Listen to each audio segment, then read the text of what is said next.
అంటే వీళ్ళ అమ్మా నాన్నకి తెలియదా హరిబాబు చంపేసినట్టు? అయితే అదే చెప్పబోతున్నా. వీళ్ళు ఏం చేశారంటే రెగ్యులర్ గా ఉన్నట్టుగానే ఆ రోజు వీళ్ళు లోపల పడుకోరు బెడ్రూమ్ రా, వీళ్ళు వచ్చేసి బయట ఎండాకాలం కాబట్టి ఊర్లలో ఏ విధంగా ఉంటది, బయట మంచాలు వేసుకొని పండుకుంటా ఉంటారు. ఈ విధంగానే వీళ్ళు వండుకున్నారు. నైట్ శబ్దం వస్తే దొంగలు ఏమన్నా అనుకొని వీళ్ళకి 2 ఫ్లోర్స్ బిల్డింగ్ ఉంటది, పైకెక్కి ఇల్లు చుట్టూ మొత్తం తిరిగి చూసిండు, అంటే దొంగలు ఏమన్నా వచ్చారు. తర్వాత వాళ్ళ వైద్యం ఏమో సప్పుడు వస్తుంది అంటే మళ్ళీ ఇంట్లో సైడ్ కూడా వీళ్ళు ఫోకస్ చేసారు ఏం సప్పుడు ఏందనేది. వాళ్ళ వైఫ్ చెప్తే వాళ్ళ హస్బెండ్ లోపలికెళ్ళు లోపల ఏమైనా సప్పుడు వస్తుందా అని వీళ్ళు బెడ్రూమ్.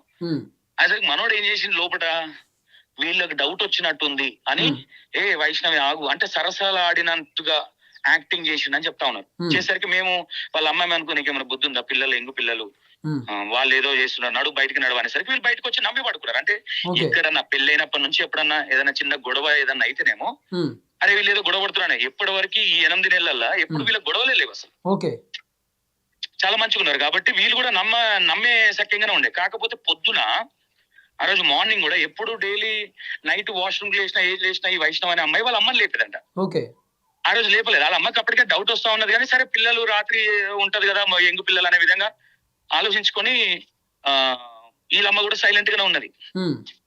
మనోడు ఏం చేసిండు, మార్నింగ్ నైట్ 3 o'clock చంపేసి మార్నింగ్ 6 o'clock బ్రష్ చేసుకుని బయటకు వచ్చిండు. బయటకు వచ్చినాక ఏమైంది అంటే ఈయన నవ్వేసరికి ఏమనుకున్నారు, సరే మంచిగా ఉన్నారేమో అనుకున్నది వీళ్ళక్క. అనుకున్న తర్వాత కట్ చేస్తే మనోడు బ్రష్ చేసుకొని డైరెక్ట్ గా బండి తీసుకొని వెళ్ళిపోయాడు 6:30 మార్నింగ్. ఎటు పోయిండో తెలియదు. దొరికింది, పోలీస్ అండర్ లోనే ఉన్నాడు ఇప్పుడు. మొత్తం ఫ్యామిలీ మొత్తాన్ని అరెస్ట్ చేశారు. అయిపోయిన తర్వాత ఈమె ఏంది బిడ్డ ఇంకా లేవలేదని ఇంట్లో పోయేసరికి రక్తం అడుగులో వైష్ణవి.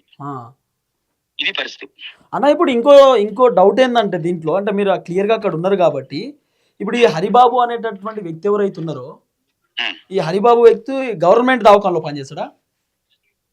గవర్నమెంట్ దవాఖానలో పనిచేస్తాడు. బొక్కల దవాఖాన అంటే గవర్నమెంట్ సంబంధించి. ఓకే, 2 years నుండి లవ్. సో క్లియర్ ఇంటెన్షన్ అన్న, ఇంటెన్షనల్ గా చంపేసినట్టే కదా ఇప్పుడు దీన్ని బట్టి చూస్తుంటే. ఇంటెన్షనల్ ప్రీ ప్లాన్ అంతే.